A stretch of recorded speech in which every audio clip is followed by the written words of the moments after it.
So this is the only thing between you and the exciting announcement from Richard Straub, so we will get on with it. We're here to talk about a big thing, and we'll see whether it's big or not, but I have here with me today two superstars. My name is Johan Roos. I am the Chief Academic Officer of a global business school. I spent my whole professional life in the higher education industry as a professor and as a leader of business schools. With me, two superstars, Rita McGrath from Columbia and Julian Birkinshaw from London Business School. Let's give them a hand.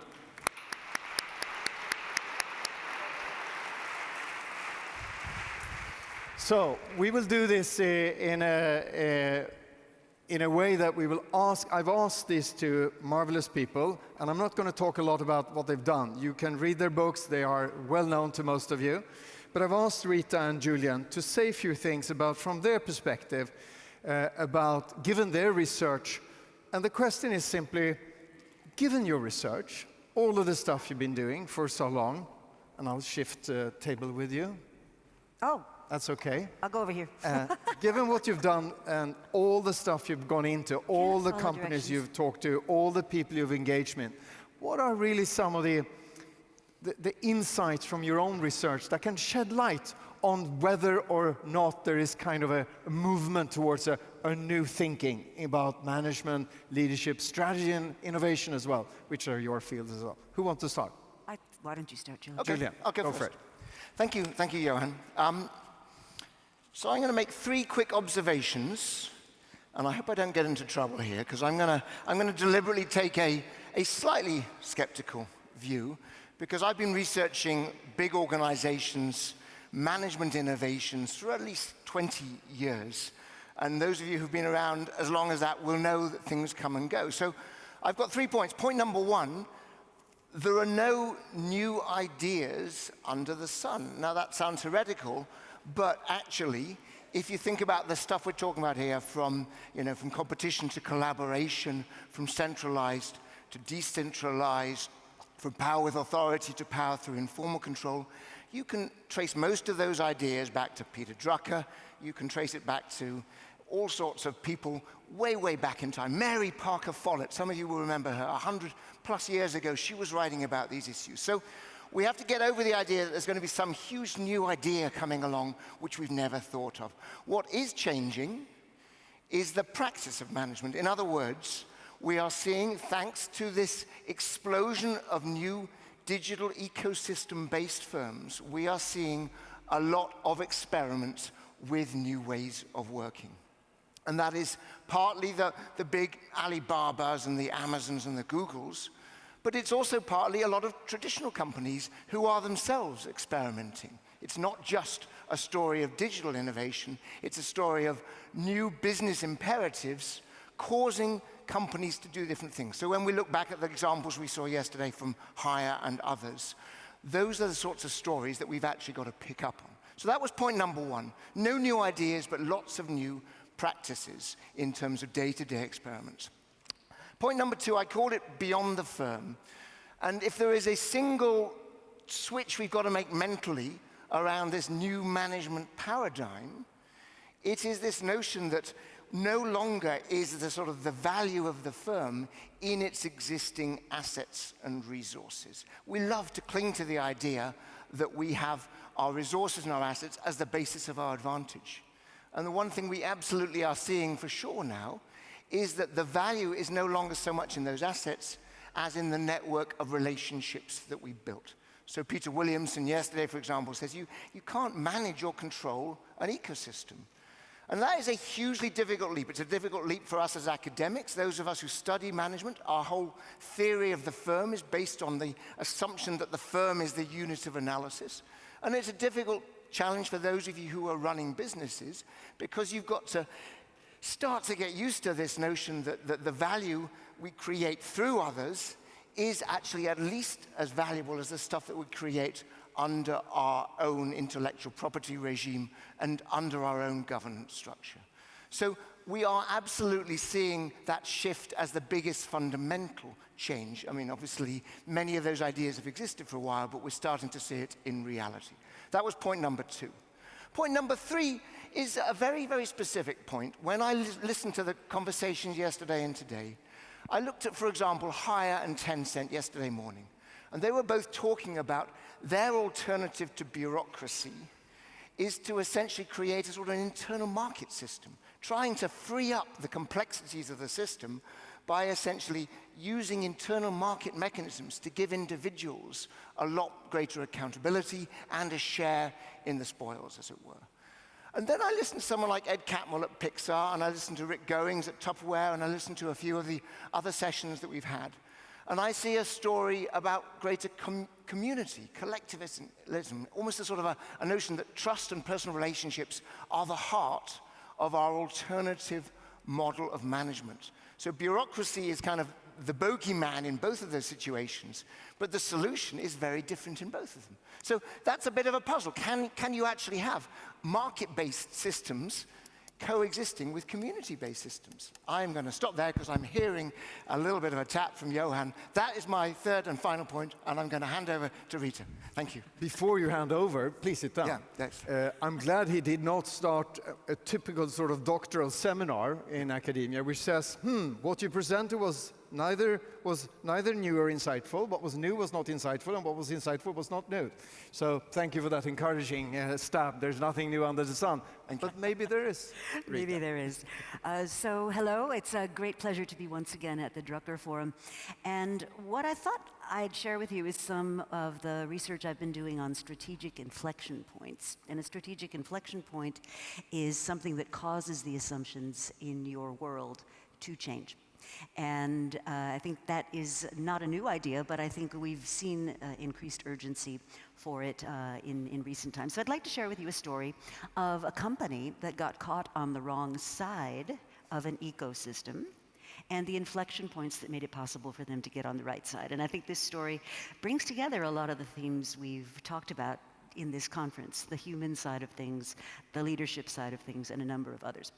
So, how many of you have brought home a piece of electronics from your provider of choice, got it to wherever you wanted to get it to work, and found that it was a lot harder than you thought? I confess, totally. Like, my husband's here with me. I cannot turn on our television, so I'm the perfect person for this. So the story I want to tell is the story of an American firm called Best Buy. Best Buy is an electronics retailer, and about 10 years ago, they were being basically left for dead. Amazon had come in and showed the world that, yes, we can buy everything we want to online and get it delivered to our door, and it's cheaper, because I don't have to have stores and employees and all that. And it was terrible. They were basically showrooms for other people's products, and they were rapidly on the verge of going bankrupt. So Hubert Joly, who's a Frenchman, a very fond retailer, came in, and his resolve was to use his deep understanding of the customer and the customer's experience to effectively get on the right side of an ecosystem that had gone very badly against his company. So step one, his people. He said he went and worked as an employee in his stores for 2 weeks, and he said it was a revelation. What his people told him proved to be revelatory in terms of what they needed in terms of training, how they could serve customers, and 1,000 other things. So he recommitted to his people. He did things like reinstalling a very popular employee discount plan. So started with the people. Then he took a look at his vendors, and he said, people. And these would be people like Apple, Microsoft, Samsung, and a whole host of others. Do you know something? We have real estate, and that real estate is valuable to you because without us, there could be no showrooming. You do not have showrooms. We think we are going to ask you to pay for the privilege of sharing our real estate, which they did. They invented the shop within a shop segment and a series of other changes. And then lastly, he turned to the people that produced products and did research for him and said, we're going to match. And if you come into our store and you say, I can get this television for this price on Amazon, let's say, we're going to match you. Anyway, a lot of other work that went on, but I think that connection to the customer and the customer's issues is what ended up signaling a remarkable corporate turnaround, getting on the right side of that ecosystem. So the last thing I'm going to say, and then we'll turn it over for a more interactive thing, is when I first started in the world of strategy, Those of us doing strategy, those of us doing innovation, were two different camps. The strategy people were all over there, kind of doing industry analysis, and your order of industry predicted how profitable you were going to be, and it was all about finite boundaries and industry groups. Anyway, over there were people like me studying innovation, and we were sort of huddled in the corner for warmth because we were doing case studies and stories of companies that tried things, and maybe they worked and maybe they didn't. Well, here's what's happening. In a world where competitive advantages are getting shorter, and those of you that know my work know I've written about this a lot, innovation and strategy coming together. And I think that's new. We've not had that strong linkage before. And I think the other thing that's really new is today you can't talk about innovation with also talking about digital. And I think that's opening up really new horizons for us. So hopefully some food for thought and an interesting ecosystem story tied together by the customer journey, which would have been something Peter Drucker would absolutely have approved of. So thank you very much, Rita. Please have a seat there. I was thinking of, we love to come up with new terms in our field. We wouldn't be professors if we haven't done our 2x2 grid and something. What would you say? And I heard a number of terms here over the last couple of days. I took notes of value networks, value constellations, kind of an old term, collaborative system, digital value chains, but my favorite one is super ecosystem of the world. That is what I call imperial. Good for a room like this. Right. So, but I didn't hear people talk about clusters, which was pretty popular 20 years ago, triple helix or pentahelix and stuff like that. So in a sense, could you just elaborate a little bit what you see is there an additional value, and if so, what? Is there of using this term ecosystem? And let me just tell you one thing. A couple of weeks ago, I was in Canada, northwestern up in Rocky Mountains, and I can tell you that the ecosystem was pretty dangerous. It was infested by grizzly bears and wolves. So I kind of, there's a law of the jungle out there, if you think of ecosystem correctly. That was just to give you some time to think. Julian? So I do worry about all of these sort of neologisms, these new words that come along, which everyone grabs onto, and the risk is that they then become devoid of meaning because they are used in very, very different ways, and then gradually they lose their meaning because people say, well, we tried ecosystems and it didn't work, or we tried agile and it didn't work. So I think it's incumbent upon us to define exactly what we mean by these terms. And I've heard several sessions over these 2 days where people have been very specific. This is what an ecosystem is, and this is what it is not. And for me, the heart of it is absolutely this notion that we are looking for the means by which interested parties work together to do things that they couldn't do on their own. Now, you can argue that that's always been around, but it is absolutely true that technology enables us to do those things better than we could before. So for me, that sort of distinction is important. The broader point I would make is that we have to try as hard as we can to stop people just throwing the word in to conversations to sound contemporary and progressive, because that leads us to chaos as far as I'm concerned. Rita?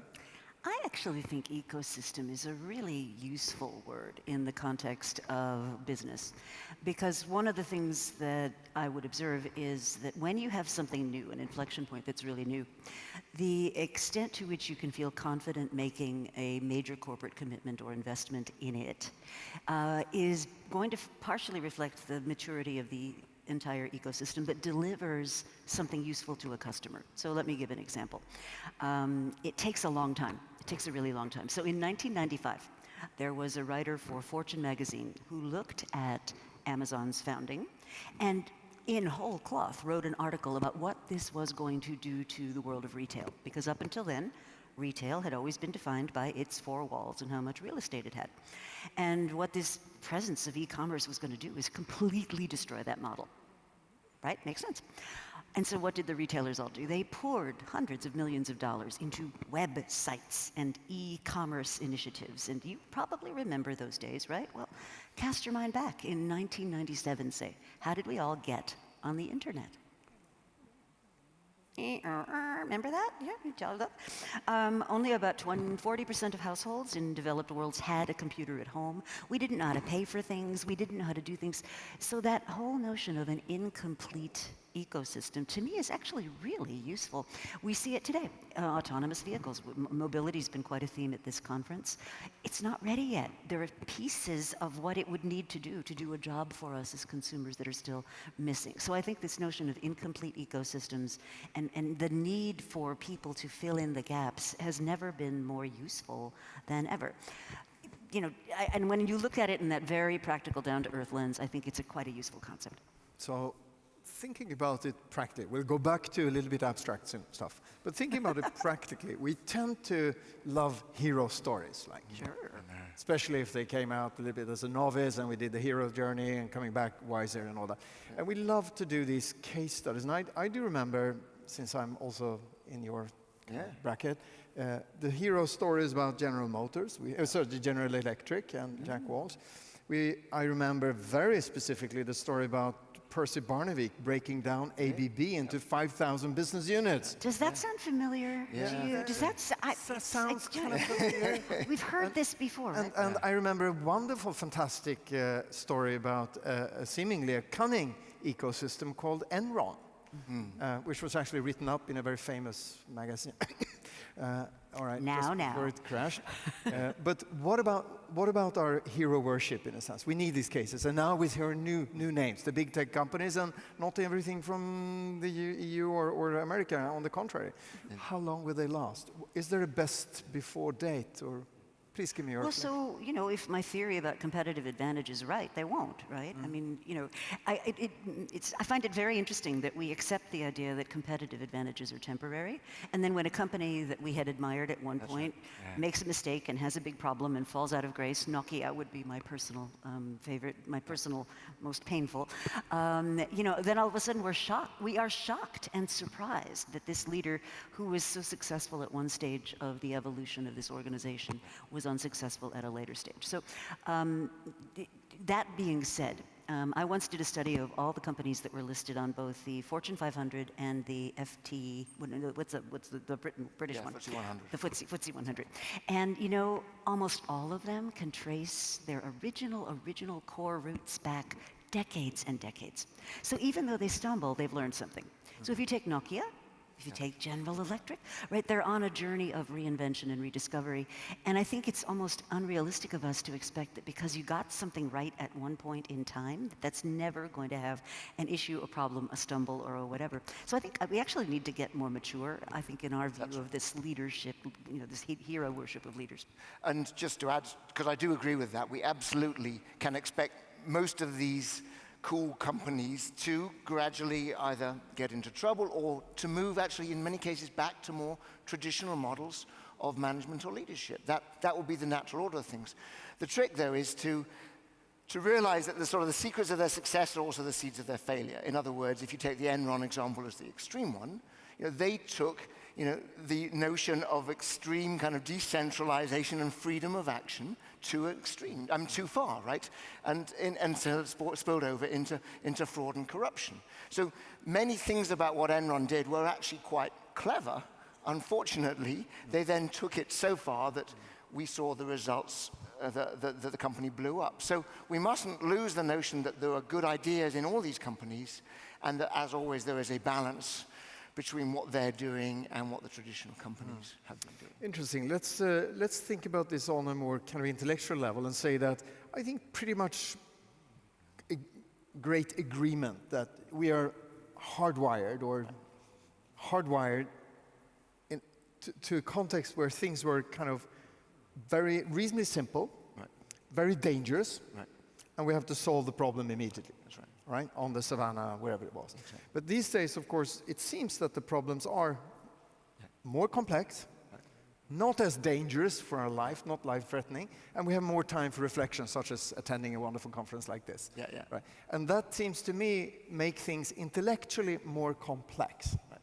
So my question is, and just to frame it so you get some time to think, I was totally blown away by the complex adaptive system theory. Right. That sort of emerged in the 80s and in the 90s, and everyone went to Santa Fe Institute to refresh themselves, including myself. And so that's a wonderful system that is designed to describe and explain how very complex interconnected system works.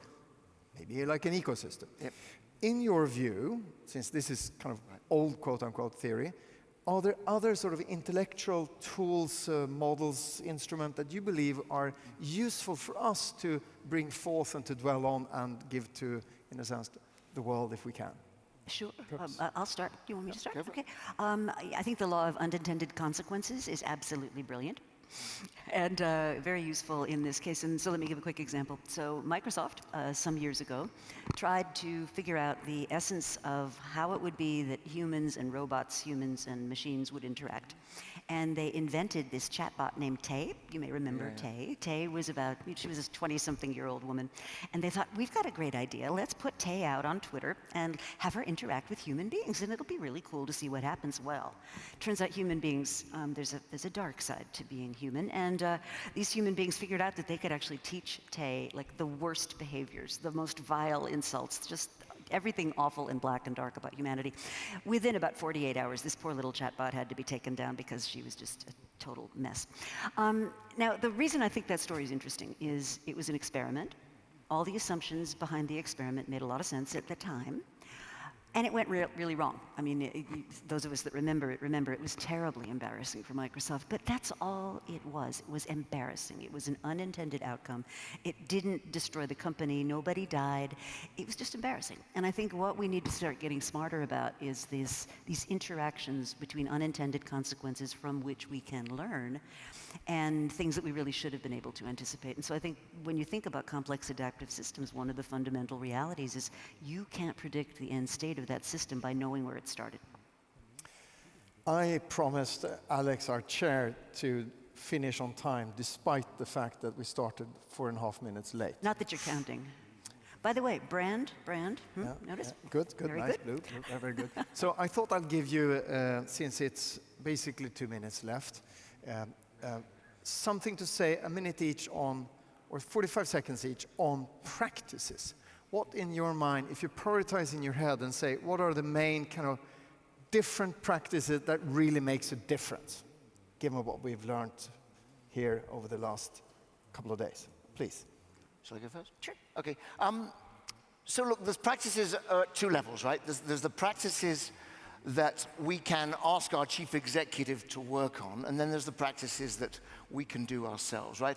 And when we get into the former category, we have this radical decentralization type approaches. We have experiments in blowing up budgeting systems, those types of things we have heard a lot about.